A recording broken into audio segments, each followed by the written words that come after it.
Hello everyone, स्वागत छ तपाईहरुलाई युट्युब च्यानलमा। आज हामी रोटेशनल मोसनको भिडियो नम्बर 2 लिएर आएका छौं र आज हामी यसमा मोमेन्ट अफ इनर्सियाका बारेमा पढ्छौं। र त्यसभन्दा पहिला यदि तपाईहरुले भिडियो नम्बर 1 हेर्नु भएको छैन भने त्यो हेरेर आउनु होला। भिडियो नम्बर 1 मा हामीले डिस्कस गरेका थियौं रिजिड बडी के हो भनेर र रोटेशनल मोसनका बारेमा अनि डिफरेन्ट लिनियर र एंगुलर प्यारामिटर्सहरुको बारेमा र त्यसबीचका रिलेसनहरु हेरेका थियौं र लास्टमा के न्यूमेरिकल गरेका थियौं। र त्यस भिडियोमा लास्टको न्यूमेरिकलमा तपाईहरुलाई एउटा प्रब्लम हुन सक्छ कि त्यहाँ थियो 100 रिभोल्युसन पर मिनेटलाई रेडियन पर सेकेन्डमा कसरी चेन्ज गर्ने, त त्यो पहिला हेर्नु होला अनि त्यसपछि यो टपिक हामी स्टार्ट गरौँला। त 100 रिभोल्युसन पर मिनेटलाई पहिला तपाईहरुले 100 रिभोल्युसन पर सेकेन्डमा चेन्ज गर्नु, डिभाइडेड बाइ 60 गरेर सेकेन्डमा चेन्ज हुन्छ। यसलाई 5 ले यसलाई 3 ले, त 5/3 रिभोल्युसन पर सेकेन्ड भयो। अनि त्यसपछि तपाईहरुलाई एउटा कुरा थाहा होला, 1 रिभोल्युसन भनेको 2 पाई रेडियन हुन्छ। त्यसैगरी 5/3 रिभोल्युसन भनेको 2 पाई इन्टु 5/3 रेडियन हुन्छ। र यो रिभोल्युसन पर मिनेटमा पर सेकेन्डमा थियो, त यो रेडियन पर सेकेन्ड हुन्छ। र यसलाई मल्टिप्लाई गर्दाखेरि 10 पाई/3 रेडियन पर सेकेन्ड। सिम्पली हामीले यहाँ युनिटरी मेथड लगाएको छौं। 1 रिभोल्युसन बराबर 2 पाई रेडियन हुन्छ भने 5/3 revolution equal to 2 pi into 5/3 radian per second हुन्छ। र त्यही भएर यसलाई मल्टिप्लाई गर्दाखेरि 10 पाई/3 रेडियन पर सेकेन्ड आएको थियो। र यही त्यो लास्टको न्यूमेरिकलमा यही हुन्छ। लास्ट वाला न्यूमेरिकलमा यसरी नै 100 रिभोल्युसन पर मिनेटलाई रेडियन पर सेकेन्डमा चेन्ज गरेर 10 पाई/3 रेडियन पर सेकेन्ड आएको थियो। अब हामी आजका टपिक स्टार्ट गरौँ र आजको टपिक छ moment of inertia. Moment of inertia बुझ्नुभन्दा पहिला तपाईहरुले इनर्सिया भनेको के हो त्यो बुझ्नु। इनर्सिया सिम्पली तपाईहरुलाई न्युटनको फर्स्ट ल याद होला, जसमा कुनै पनि बडी या त रेस्टमा होस् या त मोसनमा होस्, त्यो रेस्टमै रहिरहन्छ र मोसनमै रहिरहन्छ जबसम्म त्यसलाई कुनै एक्सटर्नल फोर्स लगाउँदैन, तबसम्म त्यो बडी रेस्टको रेस्टमै हुन्छ। जुन मोसनमा त्यो छ त्यही मोसनमा हुन्छ। त्यसैलाई न्युटन्सको फर्स्ट ल भनिन्छ र त्यही न्युटनको फर्स्ट ल नै इनर्सिया हो। त्यसैलाई नै इनर्सिया अफ मोसन पनि भनिन्छ। अब मोमेन्ट अफ इनर्सिया के हो त्यसभन्दा पहिला त्यो मोमेन्ट अफ इनर्सिया हामीलाई किन पढ्नु पर्छ त्यो बुझ्नुस्। किनभने एंगुलर मोसनमा मोमेन्ट अफ इनर्सियाले त्यही रोल प्ले गर्छ जुन रोल लिनियर मोसनमा मासले प्ले गर्छ। यानी कि मासको इक्विभ्यालेन्ट हो मोमेन्ट अफ इनर्सिया रोटेशनल मोसनमा। त्यही भएर मोमेन्ट अफ इनर्सिया हामी रोटेशनल मोसन च्याप्टर पढ्नका कारण यसमा मासको सट्टामा मोमेन्ट अफ इनर्सिया आउँछ। अब मोमेन्ट अफ इनर्सिया भनेको के हो? मोमेन्ट अफ इनर्सिया सिम्पली एउटा रोटेटिङ अब्जेक्टको यस्तो प्रोपर्टी हो जसले रोटेशनल मोसन मेन्टेन गर्छ। सिम्पली मोमेन्ट अफ इनर्सिया भनेको त्यो हो। र यसलाई डिफिनिसनमा लेख्दाखेरि यसलाई यस्तो लेखिन्छ, moment of inertia of the rigid body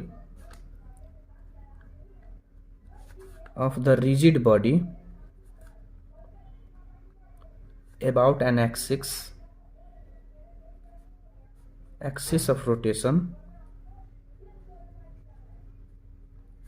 is the sum of the product of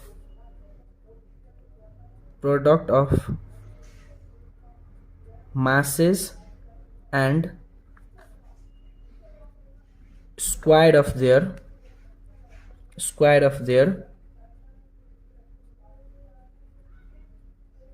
perpendicular distances from axis of rotation,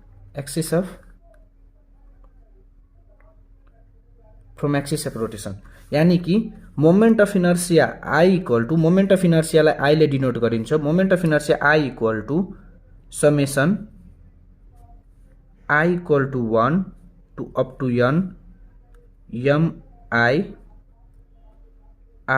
ri square. यो फर्मुला भयो मोमेन्ट अफ इनर्सियाको। र यो मोमेन्ट अफ इनर्सियाको I equal to summation I equal to 1 up to n mi ri square र एउटा point अब्जेक्टको लागि moment of inertia I equal two simply हुन्छ mr स्क्वायर। सपोज यो एउटा एक्सिस अफ रोटेसन भयो,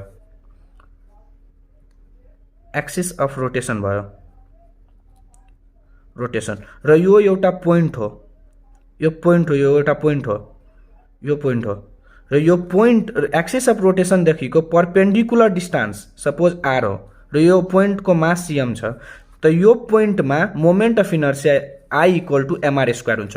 त्यसै गरी यदि यहाँ धेरै पोइन्टहरू छ, डिफ्रेन्ट पोइन्टहरू छ, सपोज m1 भयो, m2 भयो, m3 डट गर्दै mn भयो र यसको distance r1 r2 r3 r4 भयो भने त्यस बेला moment of inertia i equal to summation i equal to 1 up to n term mi ri square हुन्छ। यही मोमेन्ट अफ इनर्सियाको फर्मुला भयो र मोमेन्ट अफ इनर्सिया भनेको एउटा सिम्पली मोमेन्ट अफ इनर्सिया भन्दाखेरि कुनै एउटा रोटेटिङ अब्जेक्टको यस्तो प्रोपर्टी हो जसले रोटेशनल मोसन मेन्टेन गरेर राख्छ र moment of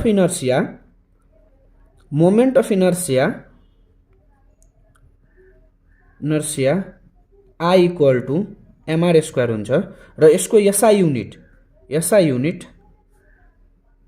KG metre square हुन्छ, किनभने मासको SI युनिट केजी हुन्छ भने डिस्टेन्स r को लेन्थको SI युनिट मिटर हुन्छ, त्यही भएर यसको SI unit kg metre square हुन्छ। र एउटा कुरा, मोमेन्ट अफ इनर्सिया एउटा टेन्सर क्वान्टिटी हो। अब टेन्सर क्वान्टिटी भनेको के हो? यस्तो क्वान्टिटी जसले 0 डाइमेन्सनलमा स्केलर दिन्छ भने 1 डाइमेन्सनमा भेक्टर दिन्छ। सपोज अब 0 डाइमेन्सनको इक्जाम्पलहरू कस्तो हुन सक्छ? 0 डाइमेन्सन भनेको 0 डाइमेन्सनल क्वान्टिटी भनेको 0 डाइमेन्सनलको इक्जाम्पल हुन्छ पोइन्ट, एउटा पोइन्ट अब्जेक्ट एउटा 0 डाइमेन्सनलको क्वान्टिटी भयो, किनभने योसँग न लेन्थ छ, न हाइट छ, न डेप्थ छ, केही छैन, त्यही भएर यो 0 डाइमेन्सनल क्वान्टिटी भयो। र अब 1 डाइमेन्सनलको इक्जाम्पल हेर्यो भने एउटा स्ट्रेट लाइन, यो स्ट्रेट लाइनसँग लेन्थ छ तर न हाइट छ न डेप्थ छ, त्यही भएर यो एउटा 1 डाइमेन्सनल क्वान्टिटी भयो। त्यही भएर मोमेन्ट अफ इनर्सिया टेन्सर क्वान्टिटी हो। टेन्सर क्वान्टिटी भनेको यस्तो क्वान्टिटी जसले 0 डाइमेन्सनलमा स्केलर दिन्छ भने 1 डाइमेन्सनलमा भेक्टर दिन्छ। अब एउटा सानो सर्ट क्वेसन यस्तो हुन सक्छ कि एउटा बाइसिकल व्हीलमा स्पोक्स कन्टेन्स गरेको हुन्छ र चाहे एउटा फ्लाइ व्हीलमा थिक रिम युज भएको हुन्छ र या त सिलिङ फ्यानमा ब्लेड्स हुन्छ। किन हुन्छ त्यस्तो? किनभने यो जुन स्पोक्स व्हील र थिक रिमहरू हुन्छ नि, त्यो ब्लेडहरू हुन्छ, त्यसले के गर्छ? मोमेन्ट अफ इनर्सिया इन्क्रिज गरिदिन्छ। जब मोमेन्ट अफ इनर्सिया इन्क्रिज हुन्छ नि, त किन मोमेन्ट अफ इनर्सिया किन त्यसको इन्क्रिज हुन्छ? किनभने त्यसको जुन मासको डिस्ट्रिब्युसन हुन्छ नि, त्यो मासको डिस्ट्रिब्युसन इन्क्रिज भएको हुन्छ। त्यही भएर जब मासको डिस्ट्रिब्युसन इन्क्रिज हुन्छ त्यतिखेर मोमेन्ट अफ इनर्सिया इन्क्रिज हुन्छ र हामीलाई थाहा छ मोमेन्ट अफ इनर्सिया इन्क्रिज भएपछि त्यसले रोटेसनलाई धेरै स्टेबल गरिदिन्छ, त्यसले रोटेसनलाई युनिफर्म गरिदिन्छ। त्यही भएर बाइसिकल व्हील्सहरूमा, फ्लाइ व्हील्सहरूमा, त्यो सिलिङ फ्यान्सहरूमा त्यसले एउटा यस्तो त्यसले कन्टेन्ट गरेको हुन्छ जसले मासलाई इन्क्रिज गरिदियोस्, त्यही भएर त्यसको रोटेसन इजी हुन्छ। अब हामी moment of inertia of some rigid body हेर्छौँ। सम रिजिड बडी जस्तै अब सबभन्दा पहिला हाम्रो कोर्समा mainly moment of inertia of thin rod about an axis and perpendicular bisector of its length र एउटा moment of inertia about an axis at one end perpendicular to its length, एउटा रडको मात्र डेरिभेसन गर्नुपर्छ। त्यो दुईवटा डेरिभेसन हुन्छ, एउटा परपेन्डिकुलर बिचबाट आउँछ त्यसको र एउटा वन इन्डबाट आउँछ त्यसको। तर हामीले अनि के भन्छ सबको फर्मुलाहरू जस्तै moment of inertia of circular ring भयो, सर्कुलर डिस्कहरू भयो, त्यसको मात्र फर्मुला याद गरेर हुन्छ, तर याद गर्दा हुन्छ, तर डेरिभेसन यो दुईटाको मात्र गर्नुपर्छ। अब हामी moment of inertia of thin rod about an axis and perpendicular bisector of its लेन्थको पहिला डेरिभेसन हेर्छौँ। सपोज एउटा यो एक्सिस अफ रोटेसन हो र एउटा यो रड हो, एउटा रिजिड बडी थिन रड हो एउटा यो, र यसको लेट अस सपोज एउटा स्मल स्ट्रिप लियौँ हामी र यो को बीचको डिस्टेन्स x हो भने यति बीचको डिस्टेन्सलाई dx भनिन्छ र सपोज यो लेन्थको रड l हो यो पूरा लेन्थको यल हो त यतिको लेन्थ मात्र भइहाल्छ L/2 र यो एक्सिस अफ रोटेसन हो एक्सिस अफ रोटेसन लेट पहिला सपोज के लेट गरौँ यो फिगरमा देखाएको कुरा लेट गरौँ लेट यो m be the mass of length m equal to mass of rod यो रडको m मास हो एउटा र l लेन्थ अफ रड भयो l equal to length of rod र यो dx equal to length of small strip at distance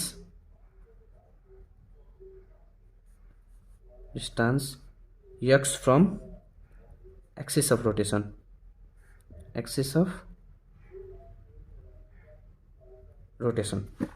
एउटा कुरा यो स्मल एमाउन्ट dx हामीले जुन यो लेन्थ यो रडको मास लियौं लेन्थ लियौं त्यो एउटा पहिला सबभन्दा पहिला एउटा यो यसको डेरिभेटिभ गरेर यसको स्मल को निकाल्छौं अनि त्यसपछि त्यो होल डेरिभेटिभलाई हामी इन्टिग्रेट गरेपछि यो पूरा रडको मोमेन्ट अफ इनर्शिया निस्किन्छ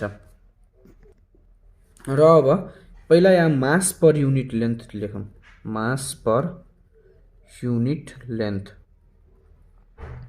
equal to m/l mass per unit length हो सबभन्दा पहिला अब यो स्ट्रिप को मास के हुन्छ मास अफ स्ट्रिप स्मल जुन यो स्मल स्ट्रिप लिएको छ हामी त्यसको मास के हुन्छ मास अफ स्ट्रिप सपोज यसलाई dm भनौं equal to m/l into dx हुन्छ र अब नाउ यसको मोमेन्ट यो मासको सानो मासको जुन यो सानो स्ट्रिप छ त्यसको अब मोमेन्ट अफ इनर्शिया निकाल moment of inertia of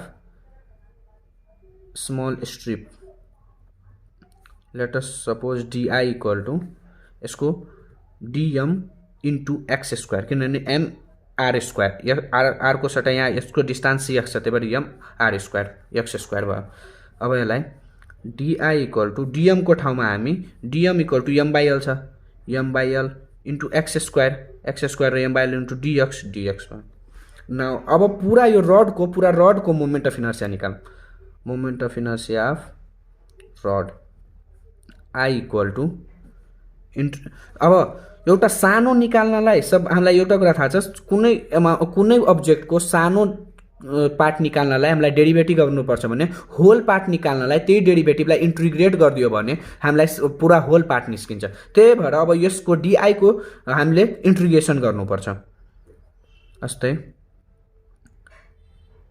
di अब कहाँबाट कहाँसम्म गर्ने त यो ओरिजिन 0 भयो हैन यो ओरिजिनबाट यसको लेन्थ कति छ यो एउटा साइडको निकाल्यो भने लेन्थ यसको कति दिएको छ l/2 त्यही भएर यो 0 देखि l/2 सम्म यसको इन्टिग्रेट गर्नुपर्छ अनि हामीले एउटा यो यति गरेपछि हामीले यति साइडको यो साइडको निस्किन्छ भने अब 2 टाइम्स सम्म मल्टिप्लाई गरिदियो भने यो साइडको पनि यो साइडको दुवै साइडको निस्किन्छ त्यही भएर यसलाई अगाडिमा 2 टाइम्सले मल्टिप्लाई गरिदिनु र अब यसलाई इन्टिग्रेट गर्दाखेरि 2 0 to l/2 यसलाई अब di को ठाउँमा m/l x square into dx लेख्न पाउँछ र अब यो m/l कन्स्ट्यान्ट हो त्यही भएर यसलाई बाहिर निकाल्दिनु 2m/l र यो 0 to l/2 सम्म हुन्छ र x स्क्वायर इन्टु dx अब x स्क्वायर को इन्टिग्रेसन कसरी हुन्छ यसको फर्मुला छ एउटा हेर्नु तपाईहरु जस्तै a to the power n भयो भने यसको इन्टिग्रेसन हुन्छ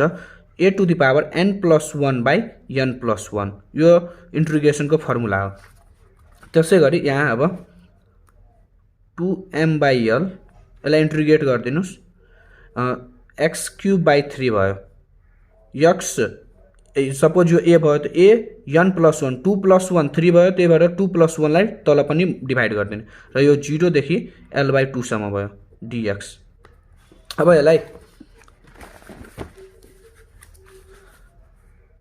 अब 2m/l जस्ताको तस्तै हुन्छ अब यो x को ठाउँमा अब यहाँ यो x को ठाउँमा जस्तै यहाँ अब यो इन्टिग्रेट गर्दाखेरि पहिला यो लिएर अनि त्यसपछि यो लिएर यो माइनस यो गर्ने अनि त्यसपछि यहाँ अब x को ठाउँमा डाइरेक्ट l/2 राख्न मिल्छ त्यही भएर l/2 को क्यूब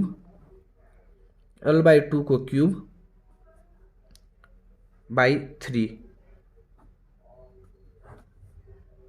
यसलाई अब सिम्प्लिफाई गर्दाखेरि 2m/l यो l क्युब बाई यो 24 हुन्छ।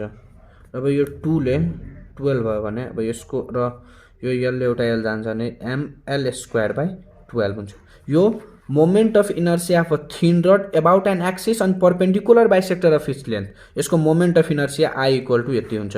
यो डेरिभेसन धेरै नै इम्पोर्टेन्ट छ। यो डेरिभेसन र यसपछिको एउटा अझै डेरिभेसन छ, त्यो दुईटा डेरिभेसन मात्र हाम्रो कोर्समा छ र त्यही दुईटा डेरिभेसन प्राय एक्जाममा सोध्ने गरिन्छ। अब नेक्स्ट हेरौँ, अर्को छ moment of inertia about an axis at one end perpendicular to its length. पहिला बेलामा थियो perpendicular bisector moment of inertia एक्सिसको थ्रु एक्सिसको एकर्डिङ परपेन्डिकुलर बाइसेक्टरमा बिच बेलामा र एउटा यो वन इन्ड बेलामा छ। त मैले यो गरिदिइसकेको छु, तपाईँहरूलाई म सर बुझाइदिन्छु एकचोटि। त्यो सेम टु सेम पहिला जस्तै नै हो।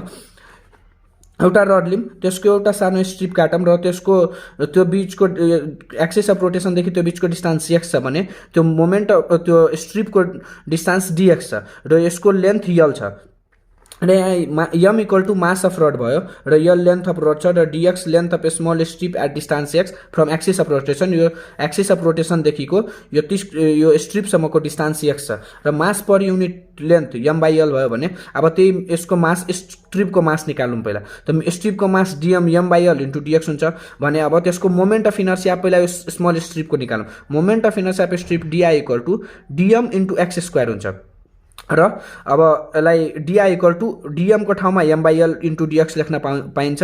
त्यही भएर यो यति आयो। अब यसको त पहिला सुरु बेलामा हामीले के गरेको थियौँ भने 2 ले मल्टिप्लाई गरेको थियो अगाडिमा। त्यो किन गरेको थियो, किनभने त्यसको परपेन्डिकुलर बाइसेक्टर त्यो बिचबाट थियो, त्यही भएर आधी यो साइड र आधी यो साइड थियो। त्यही भएर 2 ले मल्टिप्लाई गर्दाखेरि दुवै साइडको निस्किन्छ। तर यसमा के थियो, यसमा वन इन्डबाट छ, सिर्फ एउटा मात्र निकाल्नु पर्ने छ। त्यही भएर यसमा 2 ले मल्टिप्लाई नगर्ने र यो यसको लेन्थ पनि एलसम्म मात्र छ। त्यही भएर यो 0 ओरिजिनबाट एलसम्म मात्र छ। त्यही भएर यसको इन्टिग्रेसन 0 to l सम्म हुन्छ र di अब यसलाई इन्टिग्रेट गरिदिनु, यसको di को ठाउँमा m/l x² * dx आउँछ र m/l कन्स्ट्यान्ट छ त बाहिर निस्किन्छ।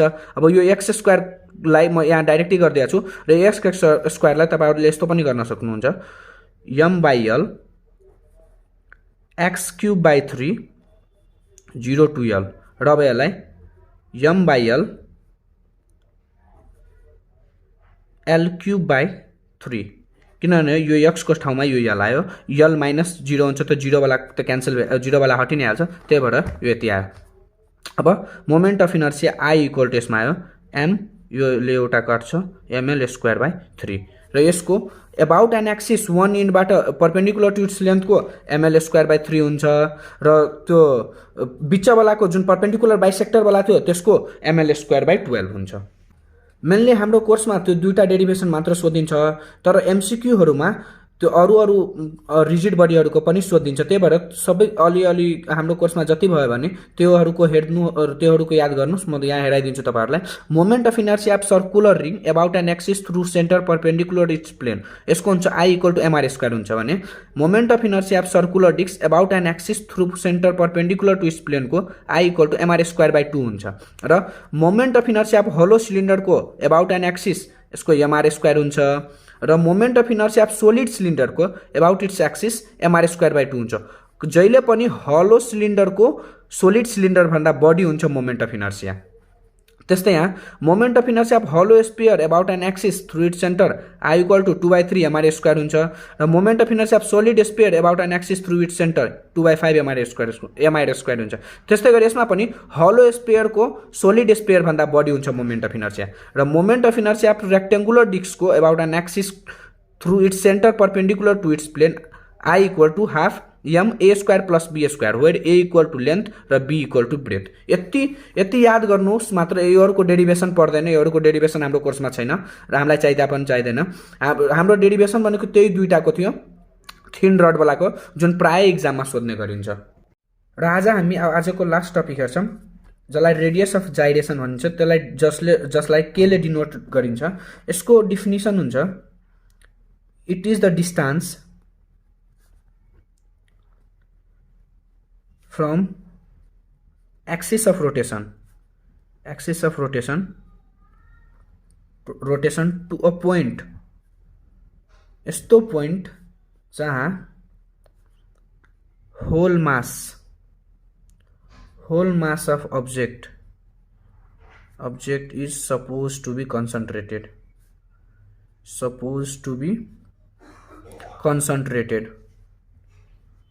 so that moment of inertia remains same त्यसैलाई नै रेडियस अफ जाइरेसन भनिन्छ। यो एउटा पोइन्टको एक्सिस अफ रोटेसनसम्मको डिस्टेन्स हो जहाँ whole mass of the object is suppose to be concentrated, जहाँ त्यो अब्जेक्टको सबै मास एकै ठाउँमा बस्छ र यस्तो गर्दा मोमेन्ट अफ इनर्सिया सेम हुन्छ, त्यो मोमेन्ट अफ इनर्सियामा केही चेन्ज आउँदैन, त्यसैलाई नै रेडियस अफ जाइरेसन भनिन्छ। सपोज यो एउटा अब्जेक्ट छ, यसको मास m1 m2 डट गरेर mn सम्म छ र यसको distance r1 r2 dot rn सम्म छ र यो एक्सिस अफ रोटेसन छ। यसको मोमेन्ट अफ इनर्सिया भनेको के हुन्छ, summation i = 1 up to n term mi ri square हुन्छ र यसको रेडियस अफ गाइरेसन निकाल्नलाई suppose 4 point mass moment of inertia i dash, यो i भयो र यो i डैश भयो, i डैश = mk स्क्वायर हुन्छ र यो k भनेको रेडियस अफ जाइरेसन हुन्छ। अब यो दुवै यसको डेफिनेसन अनुसार so that the moment of inertia remains same, त्यही भएर यो दुवै i बराबर i डैश हुन्छ र अब यहाँ mk square = summation mi ri square हुन्छ र यो mk स्क्वायर यसलाई हामी यसरी लेख्न सक्छौं m1 यो r = i = 1 up to n term, त्यही भएर यसलाई m1 r1 plus m2 r2 plus m3 r3 square हुन्छ plus dot mn rn square, यस्तो लेख्न मिल्छ। अब हामीलाई यो k को भ्यालु निकाल्नु छ, त्यही भएर अब यो mk स्क्वायर = यो मास त सबको सेम हुन्छ, त्यही भएर अब मास m कमन लियौं, r1 square plus r2 square plus r3 square plus dot plus rn square. अब यो यो m र यो m कट्यो, त्यही भएर अब k स्क्वायर, अब k डाइरेक्ट k = अंडर रुटमा r1 square plus r2 square plus, र यहाँ एउटा कुरा, यो सपोज यो सबको मास सेम भयो भने m1 m2 m2 भयो भने त एउटा लेट गरौँ, late m1 = m2 = m = n, mn = m से गरौँ, लेट गरौँ से, त्यही भएर अब यो m को ठाउँमा mn लेख्न सकिन्छ mn, र यहाँ m1 m2 m3 लाई m लेख्न सकिन्छ र यसलाई कमन लिएर यति आयो। अब यो m कट्यो, अब यहाँ n बाँकी रह्यो, n k = यति भयो, r1 square plus r2 square plus r3 square plus dot rn square भयो र अब यसलाई k = under root r1 square plus r2 square plus r3 square plus dot plus rn square by n, यही radius of जाइरेसनको formula हुन्छ र यसलाई यसको यो फर्मुलाको आधारमा डेफिनेसन लेख्न सकिन्छ। Radius of gyration is equal to the square root of mean of square and distance of the particles of the object from axis of rotation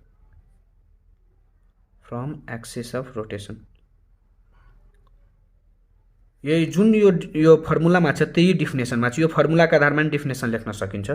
आजलाई यति नै गरौँ र हामी नेक्स्ट भिडियोमा रोटेशनल काइनेटिक एनर्जी र total kinetic energy of rolling object र acceleration of rolling object and inclined प्लेनको भिडियो लिएर आउनेछौँ।